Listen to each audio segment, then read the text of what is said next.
ज्या भूमीत 42 दिवस अन्नाचा एक कणही पोटात न घेता एका भक्ताने अनुष्ठान केले, ज्या भूमीला साक्षात जगद्गुरू तुकोबारायांनी आपल्या वैकुंठ गमनानंतर अनुग्रहाचे धाम बनवले, तीच पिंपळनेरची भूमी आज एका अलौकिक प्रसंगाची साक्षीदार होणार होती.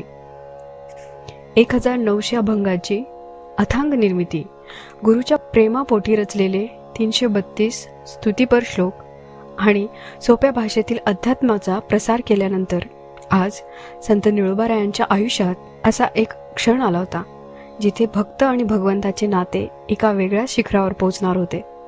काय घडले होते त्या रात्री पिंपळनेरच्या विठ्ठल मंदिरात? का साक्षात पांडुरंगाला कट्यावरचे हात सोडून निळोबारायांच्या समोर उभे राहावे लागले? चला अनुभवूया आजच्या विठ्ठल वाईबचा एपिसोड 19च्या भाग 6 मधील हा सर्वात भावूक, अंगावर शहारे आणणारा एपिसोड.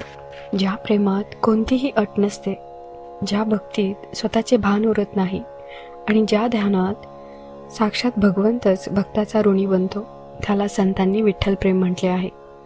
संत निळोबारायांचे जीवन म्हणजे विठ्ठल प्रेमाचा एक असा महासागर होता, ज्याच्या एका एका लाटेवर अभंगाचे अलौकिक अमृत तुषार उधळत होते. जेव्हा निळोबाराय वीणा धरून पांडुरंगाच्या रूपाचे वर्णन करायचे, तेव्हा पिंपळनेरची ती लहानशी भूमी साक्षात पंढरपुरात रूपांतरित व्हायची. विठ्ठल हेच माझे रूप, विठ्ठल हेच माझे नाव आणि विठ्ठल हाच माझा एकमेव ठाव. काय होती निळोबारायांच्या अभंगातील विठ्ठल प्रेमाची ती अद्भुत जादू! कसा होता त्यांचा आणि सावळ्या विठुरायाचा तो अथांग आत्मिक संवाद! जेव्हा निळोबारायांचे अभंग गायले जायचे, तेव्हा साक्षात पांडुरंगही आपले कट्यावरचे हात सोडून निळोबारायांच्या कीर्तनात नाचण्यासाठी धावून यायचा. चला आजच्या विठ्ठल वाईबच्या एपिसोड 19च्या भाग 6 मध्ये बुडून जाऊया निळोबारायांच्या अभंगातील या अलौकिक विठ्ठल प्रेमात. रामकृष्ण हरिभक्तांनो, विठ्ठल वाईबच्या या विशेष मालिकेच्या 19व्या एपिसोडमध्ये आपले मनपूर्वक स्वागत.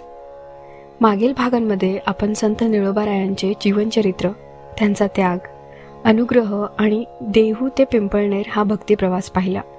आणि आज या 6व्या भागात आपण अनुभवणार आहोत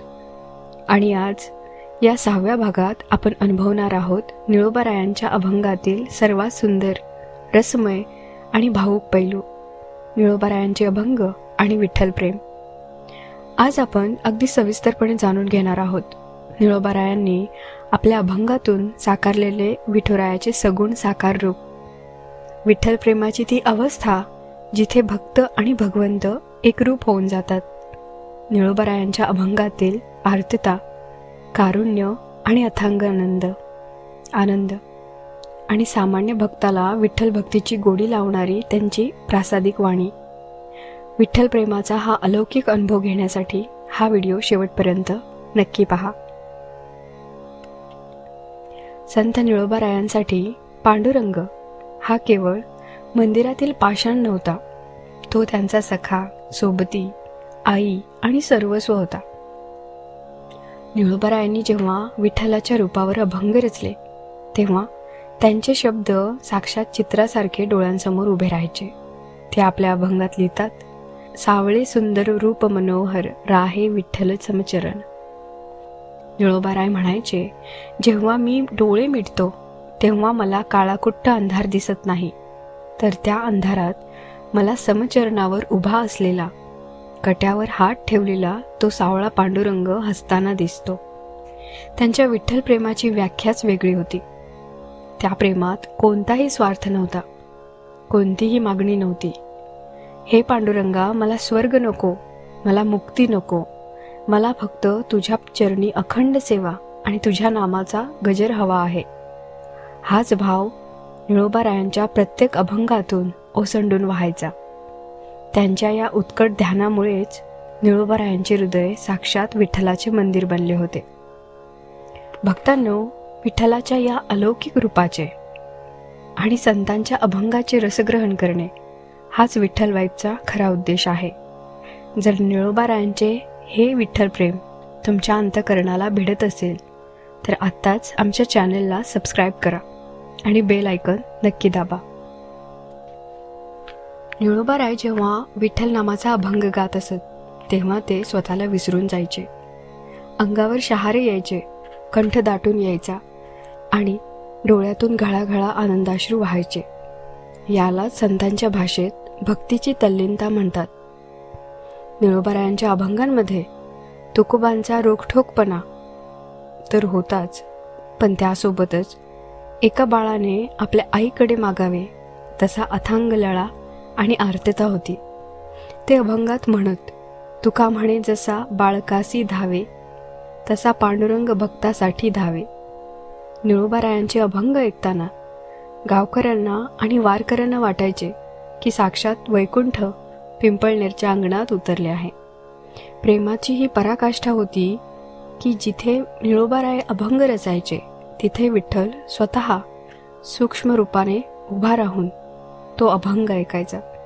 भक्त आणि भगवंताचे हे नाते जगातल्या कोणत्याही तत्वज्ञानापेक्षा श्रेष्ठ होते. निळोबारायांचे हे अथांग विठ्ठल प्रेम पाहून तुमचेही मन विठ्ठलमयी झाले असेल ना? कमेंटमध्ये जय जय विठ्ठल रूप पाहता लोचेनी किंवा रामकृष्ण हरी नक्की लिहा आणि हा भक्तिमय व्हिडिओ तुमच्या नातेवाईक व मित्रांसोबत शेअर करायला विसरू नका. निळोबारायांच्या अभंगांचे सर्वात मोठे वैशिष्ट्य होते ते म्हणजे त्यांनी विठ्ठल प्रेम हे केवळ संन्याशासाठी किंवा ज्ञानी लोकांसाठी ठेवले नाही. त्यांनी सांगितले की शेतात नांगर चालवणारा शेतकरी असो, घरात दळण दळणारी माऊली असो किंवा कष्ट करणारा मजूर असो, विठ्ठलाचे नाव घेण्यासाठी कोणालाही संसाराचा त्याग करण्याची गरज नाही.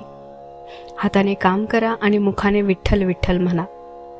निळोबारायांनी आपल्या अभंगातून अत्यंत सोप्या भाषेत सांगितले की विठ्ठल हा कोणत्याही कर्मकांडांनी प्रसन्न होत नाही. तो फक्त आणि फक्त भाव आणि प्रेमाचा भुकेला आहे. ज्याच्या मनात कपट नाही, ज्याच्या ओठांवर विठ्ठल नाम आहे, त्यांच्या घरी पांडुरंग स्वतः पाहुणा म्हणून येतो. निळोबारायांच्या या विचारांनी हजारो सर्वसामान्य माणसांना विठ्ठल भक्तीच्या प्रवाहात आणले. त्यांनी रचलेले अभंग घराघरात, कीर्तनात आणि भजनात मुखोद्गत झाले आणि वारकरी संप्रदायाचा हा भक्तिरंग अधिकच गडद झाला. विठ्ठल भक्तांनो, ज्यांच्या अभंगातून विठ्ठल प्रेमाचा महासागर वाहिला आणि ज्यांनी जगाला भक्तीची सर्वात सोपी व सुंदर वाट दाखवली, अशा जगद्गुरू तुकाराम महाराजांच्या मानसपुत्राला संत निळोबारायांना आमचा अनंत कोटीचा प्रणाम. संत निळोबारायांचे हे अभंग आणि त्यांचे विठ्ठल प्रेम आजही आपल्या सर्वांच्या हृदयात भक्तीची ज्योत पेटवत आहे. या मालिकेचा पुढील भाग म्हणजे एपिसोड 19चा भाग 7 लवकरच आपल्या भेटीस येत आहे.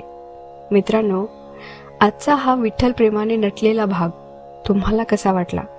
तुमच्या भावना आम्हाला कमेंट करून नक्की कळवा. व्हिडिओ आवडला असल्यास लाईक करा, शेअर करा आणि तुमच्या लाडक्या विठ्ठल वाइब्स चॅनलला नक्की सबस्क्राईब करा. भेटूया पुढच्या भागात. तोपर्यंत पांडुरंगाचे नामस्मरण करत रहा आणि बोला रामकृष्ण हरी.